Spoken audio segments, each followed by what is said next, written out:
하나님 말씀 보겠습니다. 하나님 말씀은 구약성경 창세기 2장 17절 말씀입니다.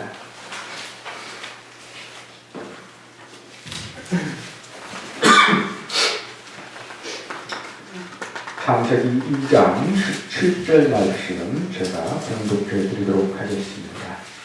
선악을 알게 하는 나무의 열매는 먹지 말라.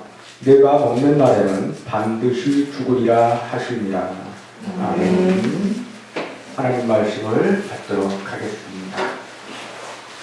우리가 저번 주부터 이제 복음의 가장 기본이 되는 흔들림 없는 그러한 어떤 높은 또는 큰 건물을 짓기 위한 기초 작업에 들어갔습니다. 지난주에 우리가 교회에 관해서 다뤘는데 순서상 교회가 가장 앞에 있게 된 이유는 무엇인가 하면 우리가 이 하나님을 믿는다라고 할 때에 그 믿음의 그 가장 중요한 목적이 무엇이냐라고 했을 때에 잃어버린 것의 회복이라는 측면에서 우리가 생각하면 될 것 같습니다. 하나님께서 가장 좋은 그런 상태로 우리를 창조하셨는데 우리가 그것을 죄로 말미암아 상실해버렸습니다. 하나님이 우리를 구원하신다는 것은 별게 아니고 그 상실했던 것을 다시 회복시켜준다는 의미로 그러한 측면에서 우리가 이해하면 될 것 같습니다. 그러면 그 회복한다는 것의 실제적인, 우리 눈에 보이는 그런 어떤 실제적인 것이 무엇이냐라고 했을 때에 그것이 교회라고 할 수 있을 겁니다. 그러면 그것이 그 교회가 갖고 있는 가장 중요한 특징이 무엇이냐? 그것은 우리가 구약의 성막부터 성전으로 이어져서 그리고 교회로 넘어오기까지 그 안에 공통적으로 존재한 것이 무엇이었느냐, 그 의미가 무엇이었느냐라는 것을 살펴봤을 때에 그것은 하나님이 우리와 함께 하신다라는 것입니다.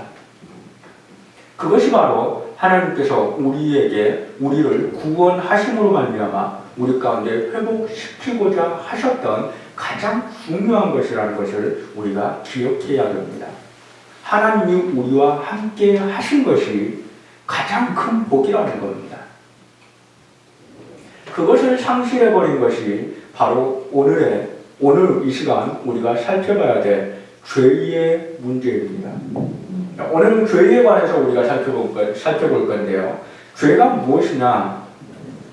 그것이 무엇이길래 하나님이 우리에게 주신 가장 좋은 것, 그것을 상실하도록 만들었느냐라는 것을 우리가 살펴볼 겁니다. 너무나 많은 분들이 죄가 무엇이냐라고 했을 때에 어떤 하나의 물질을 생각하는 경향이 있습니다. 왜 그런가 하니 우리가 하나님의 말씀을 살펴볼 때 창세기, 가장 먼저 나와 있는 이 창세기에 그 죄의 시작을 우리에게 알려줄 때에 아주 뚜렷하게 보이는 하나의 물질이 있는데 그것이 무엇인가 하니 바로 선악과라고 명명되는 그 하나의 과일이라고 우리가 열매라고 우리가 표현해야 돼요. 열매가 우리에게 이렇게 보이기 때문에 그렇습니다. 심지어는 이것에 대해서 제대로 깨닫지 못한 분들은 이것으로 말미암아 어떤 학문의 그런 어떤 과정에 있어서 큰 난관에 봉착하기도 합니다. 특별히 박사 논문을 쓰려고 했던 한 분이 저에게 이것에 관한 그런 주제를 가지고 왔다가 저하고 결국은 같이 논문을 쓰지 못하는 결과가 발생했는데 그분이 바라보는 시각이 무엇인가 하니 선악과 이 하나의 물질이 바로 죄다. 그럼 이것이 죄니 이것을 만든 하나님이 죄를 만드신 것 아니냐? 하나님이 선하시니 그 선한 하나님이 어떻게 죄를 만들 수 있느냐? 그러니 이 선악과는 하나님이 만드신 게 아니고 사탄이 만든 거다.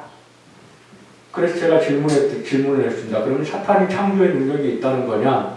라고 물었더니 그분이 주저함없이 그렇다라고 대답하길래 그분과 제가 같이 제가 논문을 지도하는 것을 제가 거절한 그런 한 예가 있었습니다. 우리가 분명히 알아야 될 것이 있습니다. 죄는 어떤 특정 물질을 의미하는 것이 아닙니다. 하나님이 선악과를 동상 중앙에 만드시고 하나님이 주신 명령이 있습니다. 다른 모든 것은 우리가 따먹어도 되는데 이 동상 중앙에 있는 이 선악과만큼은 따먹지 말아라. 네가 만약 그것을 따먹는다면 반드시 죽으리라 라고 명령을 주십니다. 하나의 법을 주십니다. 그런데 아담과 하와가 그 선악과를 따먹지 말라라는 이 법을 어긴 것이 바로 죄라고 선언되는 것입니다. 선악과가 죄가 아니고 그것이 죄 덩어리가 아니고 그것을 따먹은 행동이 죄라는 겁니다. 우리가 성경 속에서 이런 표현을 듣습니다.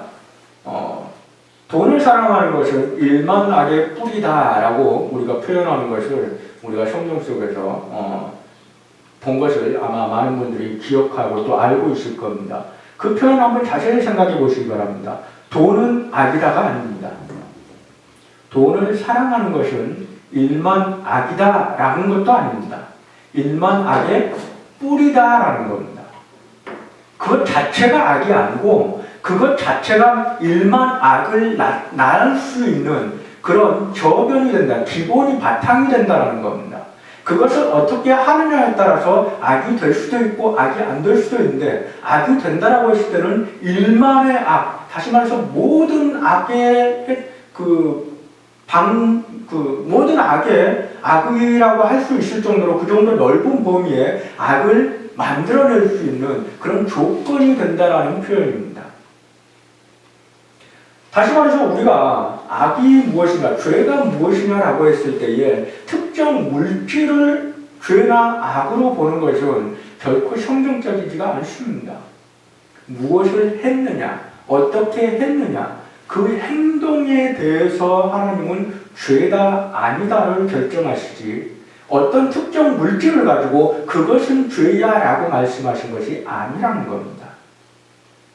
성경 속에서 죄에 대해서 우리에게 표현을 알려준 죄라고 그걸 표기하는 그러한 단어들이 있습니다. 구약에서는 히브리어로 하타라는 단어를 씁니다. 그리고 신약에서는 헬라어로 아마르티아라는 단어를 씁니다.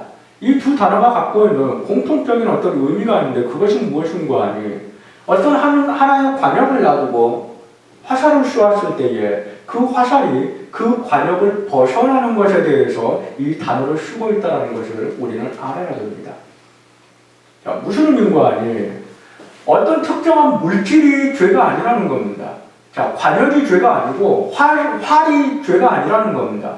그것을 쐈을 때에 관역을 벗어나게 되는 그 어떠한 행동 양태, 그것이 죄라는 겁니다.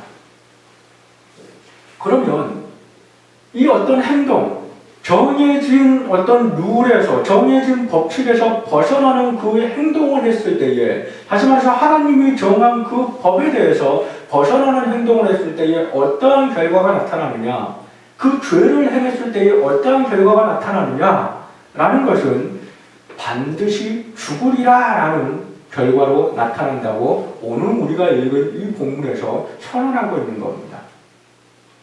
여기서 한 가지 의문이 생깁니다. 아담과 하와가 하나님이 명령하신 대로 그 선악과를 따먹지 말라는 그 명령하신 대로 온전히 살아가지 못하고 그것을 따먹어 버렸습니다. 하나님께서 반드시 죽으리라고 하셨습니다. 그것을 따먹을 경우에.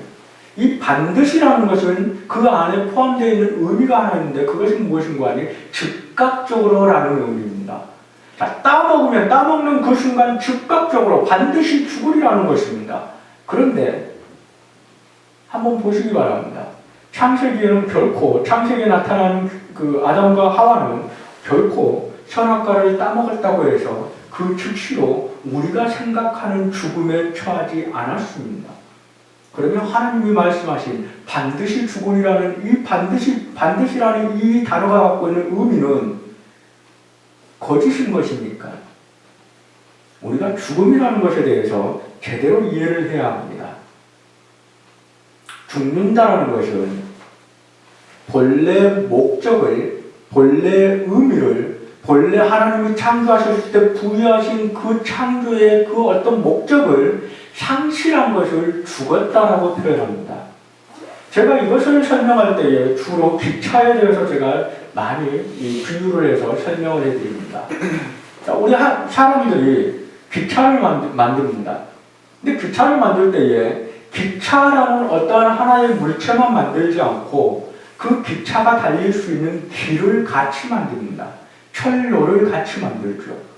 그 기차 길을 같이 만드는 이유는 무엇인가 하니 이 기차가 그 철로 위를 달렸을 때에 기차를 만든 목적이 온전히 형상화돼서 나타나는 것을 우리가 생각하면서 기찻길을 만드는 겁니다. 다른 표현으로 하면 기차가 예를 들어서 기차가 사고의 능력을 갖고 있다고 생각했을 때 어느 날 생각을 합니다. 내가 이 기찻길 위로만 달려야 되는가? 기찻길을 제외하고 얼마나 많은 곳이 있는가? 저 높은 산도 있고 평지도 있고 들도 있고 강도 있고 마음대로 이것을 벗어나서 달리는 것이 얼마나 자유롭게 있는가라는 생각을 하고 기차가 어느 날 시도를 합니다. 기찻길에서 살짝 벗어나서 옆으로 벗어나서 한번 달려보겠다고 나와봅니다. 그 기차가 어떻게 되겠습니까? 더 이상 달리지 못하는 기차가 되겠죠. 그 기차 안에 있는 여러 가지 전자기기는 작동할지 몰라도 쉽게 말해서 무전기라든지 아니면 기차에 불을 켠다든지 어떤 여러 가지 그 기계들이 그 내부적으로는 작동할 수 있을지는 모르겠지만 기차를 만든 가장 중요한 목적, 제1목적인 어느 곳으로 이동한다는 그러한 목적은 상실해버리게 됩니다. 우리 인간도 동일합니다. 하나님께서 인간을 만드셨을 때에 인간답게 인간으로서 살아가야 될 길을 하나님께서 같이 만드셨습니다. 그 길 중에 하나가 무엇인가 하니 너는 저 선악과를 절대로 따먹지 말아라는 겁니다. 그 외에도 여러 가지 길을 하나님께서 우리에게 주셨죠. 번성하고 그리고 모든 것을 다스려라. 하나님의 창조하신 모든 것을 네가 다스려라. 이런 여러 가지 하나님이 길을 주셨습니다. 그런데 그 길을 인간이 상실해버린 것입니다. 그 길을 계속해서 달렸으면 끊임없이 달릴 수 있었을 건데 계속해서 그 안에 자유로움을 느낄 수 있었을 건데 인간이 어느 날 생각하는 겁니다. 내가 이 길만 내가 가야 되는 것인가? 나한테 자유의지가 있는데 내 마음대로 할 수 있는 의지가 있는데 이것을 너무 속박하는 것이 아닌가라는 생각을 했다는 겁니다. 그 길을 벗어나는 순간 하나님으로부터 선언을 받습니다. 너는 죽으리라. 너는 즉각적으로 죽으리라 라는 선언을 받는데 그 선언이 무엇인가 하니 그 목적을 상실해버렸다는 겁니다. 인간의 가장 중요한 목적이 무엇입니까? 그렇게 인간에게 주신 여러 가지 길을 걸어가면서 인간이 취할 수 있는 최종의 목적이 무엇입니까? 그것은 바로 우리가 지난 시간 살펴봤던 교회에 담겨 있습니다. 교회의 의미가 무엇이라고요? 하나님이 우리와 함께 계신다는 겁니다. 인간이 죄를 짓는 순간, 그 길에서 벗어나는 순간 인간의 가장 중요한 목적을 상실해버렸는데 그 목적이 무엇인가 하니 바로 하나님과 함께 하는 것을 상실해버렸습니다. 더 자세히 표현하면 하나님이 인간을 창조하신 목적이 무엇이냐라고 했을 때에 우리는 웨스트민스터 소외문답을 통해서 그 답을 얻습니다. 인간의 목적은 무엇입니까? 라는 질문이 제1문에 나옵니다. 그 목적에 대한 답이 무엇인가 하니 하나님을 찬양하기 위함이다 라는 답을 주십니다. 하나님을 찬양한다는 것은 내가 하나님을 면대면 대하면서 하나님께 영광을 돌리는 삶을 살아가는 것이 하나님을 찬양한다는 것이 갖고 있는 그 기본 의미입니다. 그런데 더 이상 이제 하나님과 함께 할 수 없고 하나님을 볼 수도 없고 하나님 앞에 나아갈 수도 없는 상태가 되어버렸다는 것은 그 제일 목적을 상실하게 되었다는 것을 의미한다는 겁니다. 그것을 상실했기에 하나님이 다시 회복시켜 주실 것이고 그것을 회복시켜 주신 것이 다시 하나님 앞에 나아갈 수 있는 교회로 만들어 주신 것입니다.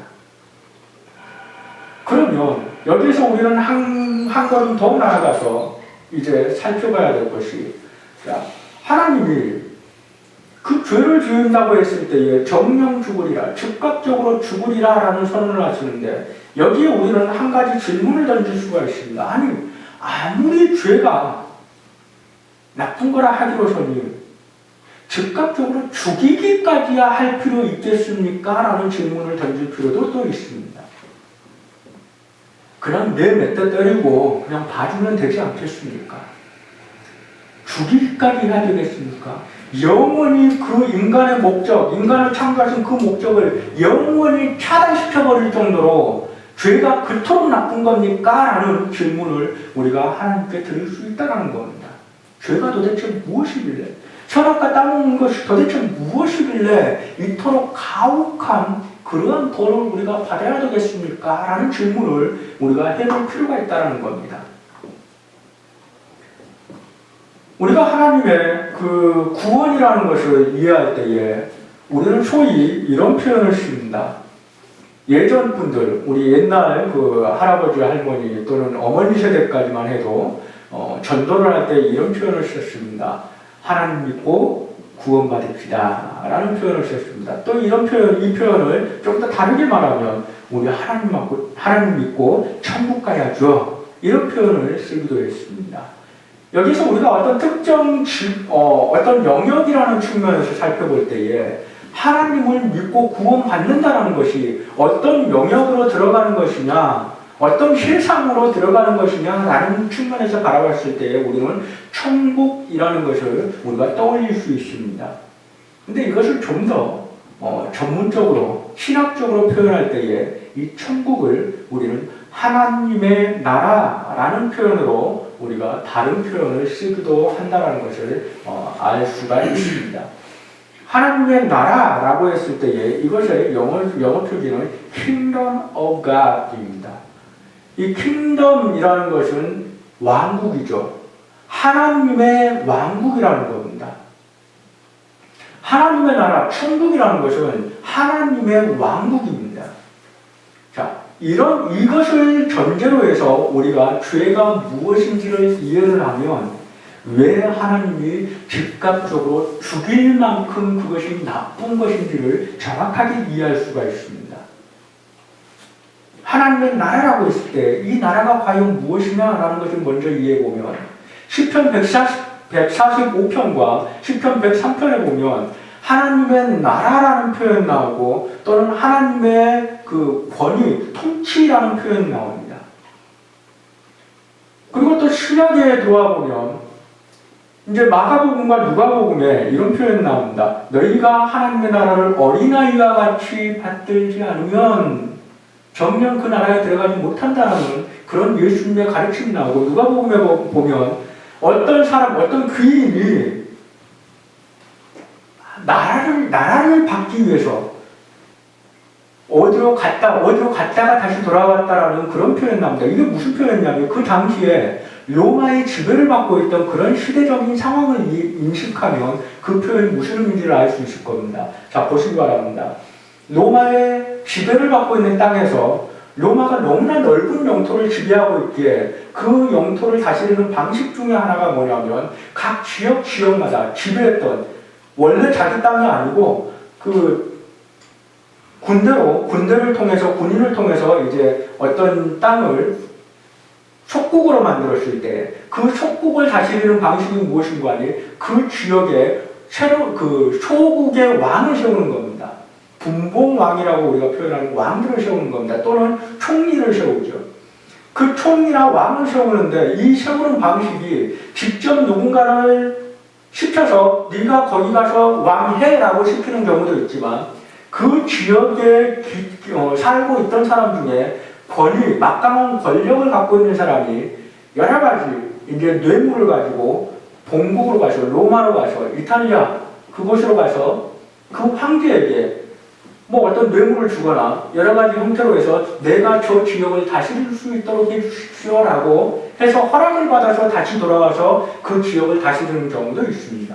지금 여기서 표현하고 있는 이 누가복음에서 표현하고 있는 그 어떤 권위를 갖고 온다, 나라를 받아온다라는 표현은 바로 이겁니다. 내가 이 지역을 다스리고 싶은데 그 다스리기 위해서 내가 그 권한을 받아오기 위해서 어딘가로 가는 것을 말합니다. 가서 그 권한을 받아와서 이 지역을 다스리겠다라는 측면에서 지금 이런 표현을 쓰고 있는 겁니다. 그런데 이 표현을 쓸 때에 나라와 또 어떤 권한을 표기하는데 동일한 단어를 쓰고 있습니다. 구약에서는 말쿡이라는 단어를 씁니다. 신약에서는 바실레이아라는 단어를 씁니다. 이 두 단어가 동일한 의미를 갖고 있는데 그 의미가 무엇인고 하니 바로 통치권이라는 그러한 의미를 갖고 있습니다. 자, 하나님의 나라를 너희가 온전히 받들지 아니하면 너희가 하나님의 그 나라에 들어가지 못할 것이다 라는 표현을 통치권이라는 단어로 바꿔보시기 바랍니다. 너희가 하나님의 통치권을 온전히 받들지 아니하면 하나님의 나라에 들어갈 수 없다. 말이 되죠? 그 나라를 받기 위해서 타 지역으로 떠났다라는 것. 자, 이것도 역시 통치권으로 바꿔보시기 바랍니다. 그 나라가 아니고 그 통치권을 받기 위해서 타 지역으로 떠났다는 겁니다. 이 지역을 다스리는 통치권을 로마에 가서 황제에게 받기 위해서 타 지역으로 떠났다는 겁니다. 통치권을 받기 위해서. 이 단어가 갖고 있는 그 중요한 의미가 바로 통치권입니다. 하나님의 나라라고 했을 때에 그 나라가 의미하는 것이 무엇이냐라고 했을 때 통치권이라는 겁니다. 하나님의 통치권이 존재하는 곳, 하나님의 통치권이 온전히 행사되는 곳이 그것이 바로 천국이요 하나님의 나라라는 겁니다.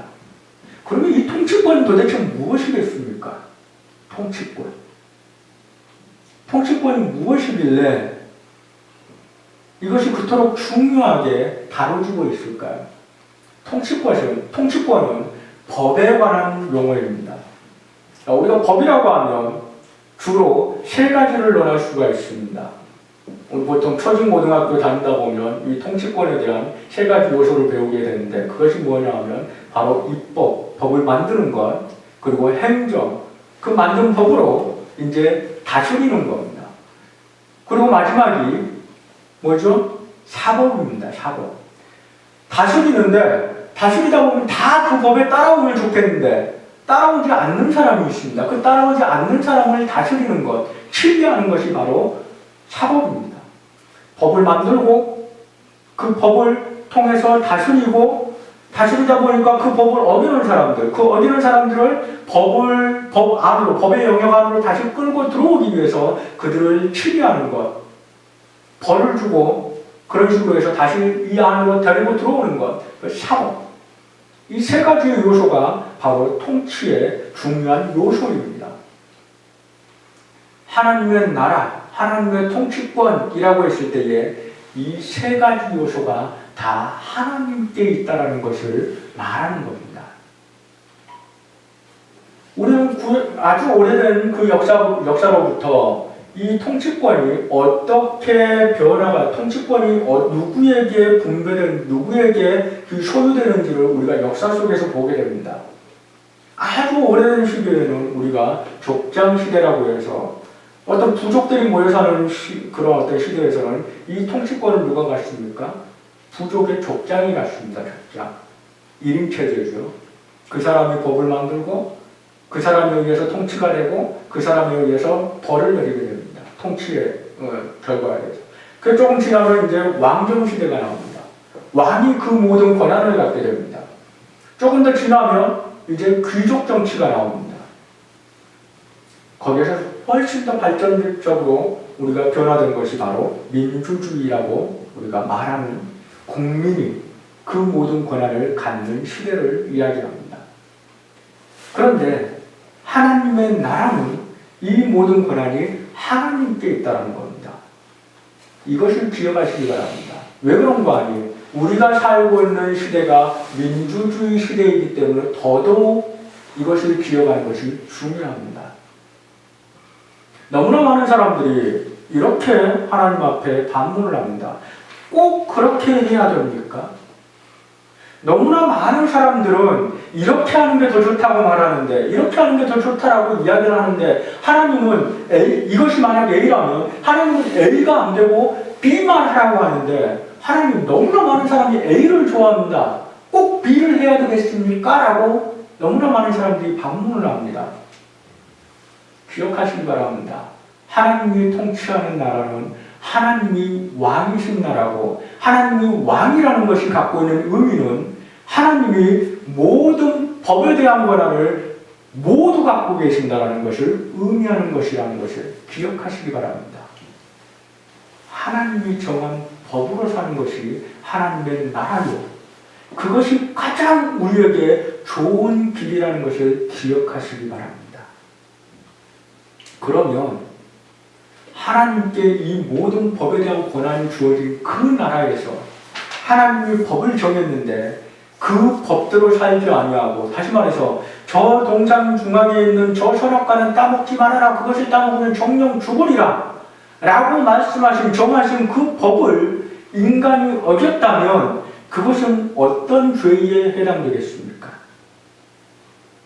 그것은 단순하게 뭐 따먹지 말라는 거, 가져가지 말라는 거, 살짝 가져가는 어떤 절도죄, 그 정도의 죄에 해당되는 것이 아니고, 하나님이 한 나라를, 하나님의 나라를 통치하는 데 있어서 가장 완벽하게 통치하기 위해서 정하신 그 법을 어겨버린 일이 됩니다.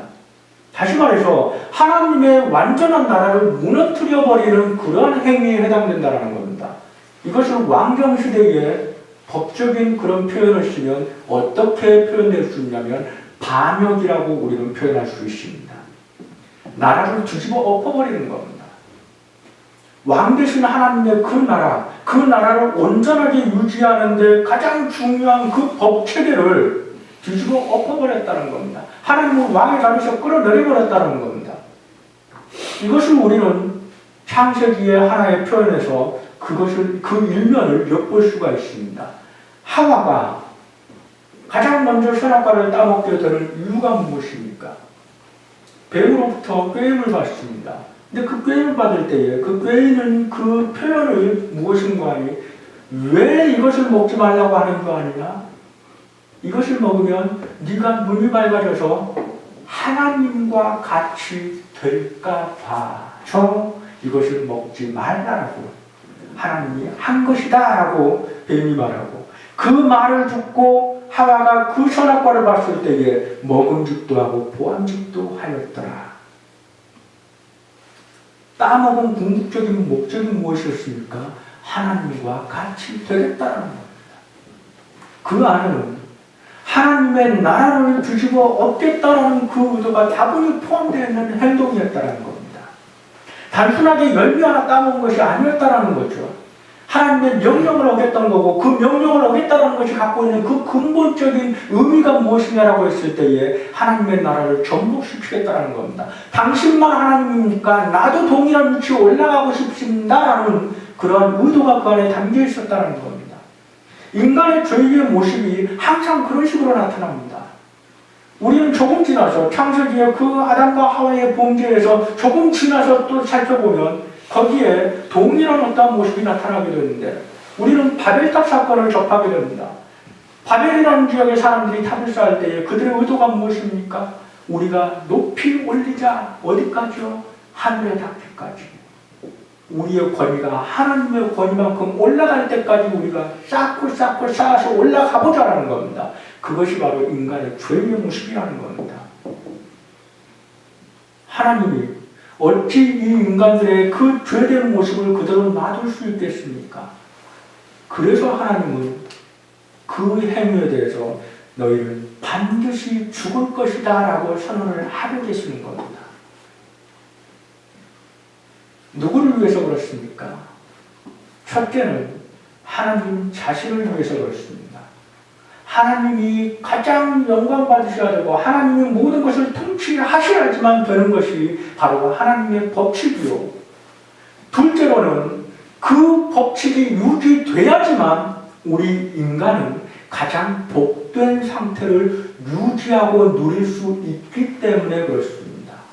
이 둘은 결코 분리되지가 않습니다. 하나님이 가장 윗자리에서 통치를 하는 그 나라가 유지돼야지만 우리 인간이 행복하다라는 이 두 가지의 이유 때문에 하나님은 그것을 파괴하는 것이 가장 큰 어떤 행동으로 하나님께는 인식되고 하나님은 그 죄에 대해서 반드시 죽이리라는 그러한 선언을 하게 되었다는 겁니다.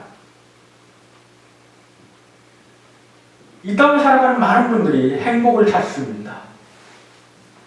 그런데 우리가 하나님의 말씀이 진리라는 그런 측면에서 하나님의 말씀을 받는다면 답은 우리의 굉장히 가까운 곳에 있다는 것을 우리는 알아야 합니다.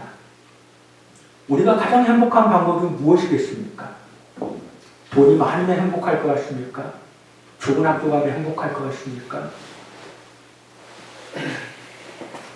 하나님이 우리를 어떻게 만드셨는지를 항상 잊지 말고 기억하시기 바랍니다. 그것을 회복했을 때에 우리는 가장 행복합니다. 왜 하나님을 믿는 사람들이 다른 사람이 갖고 있는 것 없어도 또는 기본적인 생활조차도 할 수 없을 정도로 피폐한 삶에 처해 있으면서도 왜 하나님을 믿는 사람들이 기뻐하고 감사할 수 있겠습니까? 그것은 하나님이 우리 인간을 만든 그 원래 목적을 그들이 회복하고 소유하고 있기 때문에 그렇습니다. 그것이 무엇입니까? 하나님과 함께 하는 것입니다. 기억하시기 바랍니다. 우리에게 아무리 많은 것이 있다 할지라도 아무리 풍요로운 삶이 있다 할지라도 우리 안에 하나님이 계시지 않는다면 매 순간 우리에게는 부족함이 있을 겁니다. 허무가 있을 겁니다. 무언가 갈급함이 있을 겁니다. 그렇지만 만약에 우리가 하나님과 함께 하고 있다면 그 하나님과 함께 함이라는 것이 모든 부족함을 메꿔줄 겁니다. 메우고도 남아서 차고 넘쳐서 그것을 상대에게 전해줄 수 있게 될 겁니다. 이것은 결코 계산으로 나오는 답이 아닙니다. 이미 죄 가운데 빠져버린, 이미 죄의 환경 속에 살아가고 있는 인간의 그 계산으로는 도무지 나오지 않는 답입니다. 단지 하나님의 말씀이 진리라고 알게 된 그리스도인이 이것이 진리이니 무조건 이대로 살아가자라고 그 길에 발을 내딛었을 때에 누릴 수 있는 것이지 머리로 생각해서는 도무지 답이 나오는 것이 아닙니다. 그래서 제가 가끔씩 이런 영역에 대해서 제가 말씀을 전할 때에 이런 부탁을 드립니다. 생각하지 마시고 주저하지 마시고 해보고 말합시다. 최소한 3년 정도는 해보고 말합시다. 이 땅에서도 무언가를 포기하지 않고 해볼 만큼 해봤다라고 표현하려면 최소한 3년은 도전해보고 그 다음에 해볼 만큼 해봤는데 안 되더라. 그러니 그만해야 되겠다라고 말하는 것이 이 땅에 어떠한 기본적인 그런 삶의 방식인데 믿음의 방식에 우리가 믿음을 지킨다라는 측면에서도 최소한 이 정도는 해봐야 되지 않겠습니까? 라는 측면에서 제가 이런 부탁을 드립니다. 머리로 생각하고 되냐 안 되냐 하지 말고 해봅시다. 최소한 3년은 해보고 해봤더니 별로 마음에 평안이 없더라 라고 한다면 그때 가서 다시 한번 결정해 보시라고 제가 권면을 드립니다. 분명한 것은 해보시면 여러분 안에 있는 모든 부족함을 뛰어넘는 평안과 기쁨이 분명히 주어질 거라는 겁니다. 하나님이 우리에게 주시는 그 기쁨과 평안은 그 앞에 수식어가 붙는다는 것을 기억하시기 바랍니다. 하나님이 우리에게 평안을 주십니다. 세상이 줄 수 없는 평안을 주십니다. 왜 세상이 줄 수 없을까요? 하나님 주시는 평안은 초월적인 것이기 때문에 그렇습니다. 이 세상 것이 있어야지만 평안이 오는 것이 아니고 이 세상 것이 없어도 우리에게 평안이 능히 오는 것이 하나님이 주시는 평안이기에 그 앞에 세상이 줄 수 없다라는 수식어가 붙어서 우리에게 그 평안을 주시겠다라는 약속을 주시는 겁니다. 그 길이 하나님과 함께 하는 것이라는 겁니다. 그것은 죄로 말미암아서 그 법을, 그 누림을 인간의 죄로 말미암아서 정복시켜버린 것이라는 겁니다. 그 정복시켜버린 것이 갖고 있는 근본적인 어떤 틀이 무엇인가 하니 하나님이 정한 법을 어긴 것이라는 그러한 것이 바로 우리에게 오늘 이 말씀이 가르쳐주는 하나님의 법과 그것에 대한 죄의 그 모습을 우리에게 알려주고 있는 겁니다. 우리가 이것을 기억하고 우리가 죄에 대해서 다룰 때에 좀 더 냉정하고 좀 더 즉각적이고 좀 더 그 죄를 아주 중요한 것으로 다룰 필요가 있습니다. 우리는 너무나 많은 순간에 죄를 대충 다룹니다. 너무 쉽게 다룬다는 거죠. 뭐 이 정도쯤이야 라는 생각을 합니다. 그런데 이 정도쯤이야라고 생각했던 그것이 하나님이 바라보시기에는 하나님이 통치하시는 나라를 완전히 무너뜨리려는 시도로 보이고 하나님은 그렇게 여기신다는 것을 우리는 기억해야 합니다. 죄에 대해서 심각하게 고려하고 심각하게 죄를 다루시기를 부탁을 드립니다. 그러면 이 시간에, 오늘 살아가는 이 시간에 우리는 이제 이 죄를 어떻게 피해갈 것이냐라는 부분을 마지막으로 다룰 필요가 있습니다. 죄가 무엇이길래 우리가 이것을 짓지 말아야 되는지는 앞에서 살펴봤습니다. 그러면 이제 그 죄가 그토록 나쁜 것인지 알았으니 그것을 피해가야 되지 않겠습니까? 어떻게 피해갈 것입니까? 죄가 무엇인지를 먼저 낭낭히 알아야 되지 않겠습니까? 무엇을 통해서? 죄는 하나님의 뜻, 하나님의 정하신 법을 벗어난 것이 죄라고 했는데 그러면 도대체 무엇이 하나님의 뜻이겠습니까? 어디에서 보겠습니까? 하나님의 말씀을 열심히 보시기 바랍니다. 하나님을 믿는다라고 할 때에 하나님의 말씀을 보지 않으면서 입으로만 하나님 믿습니다라고 하는 것은 결코 건강한 믿음의 고백이 아닙니다. 정말 하나님을 믿는다라는 것은 하나님의 무엇을 믿는지를 우리가 말할 수 있을 때에 하나님을 믿는다라는 그 표현이 온전하게 성립이 될 수 있습니다. 하나님을 믿습니다라고 말하는데 누군가가 물어봅니다. 하나님 무엇을 믿습니까? 거기에 대한 대답을 할 수 없다면 우리는 하나님을 제대로 믿고 있는 것이 아닙니다.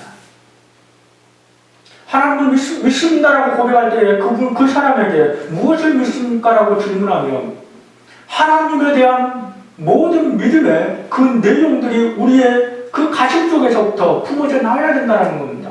하나님이 우리의 하나님이시요 그 하나님이 정한 법에 따라서 우리가 살아갈 때에 우리가 가장 행복한 것이요 그 길이 무엇이냐라고 했을 때에 이 하나님의 말씀이 우리에게 가르쳐주시는 모든 하나님의 그 가르쳐주신 삶의 법칙들이 우리의 속에서부터 줄줄이 나올 수 있어야 된다는 겁니다.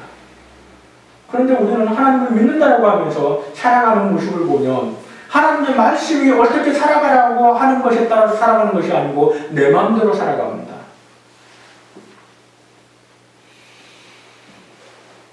주님 뜻대로 살겠다고 찬송하고 주님 뜻대로 살겠다고 우리가 고백하면서 하나님 앞에 아멘 아멘 하는데 실제로 우리의 삶에 나가보면 내 뜻대로 산다라는 겁니다.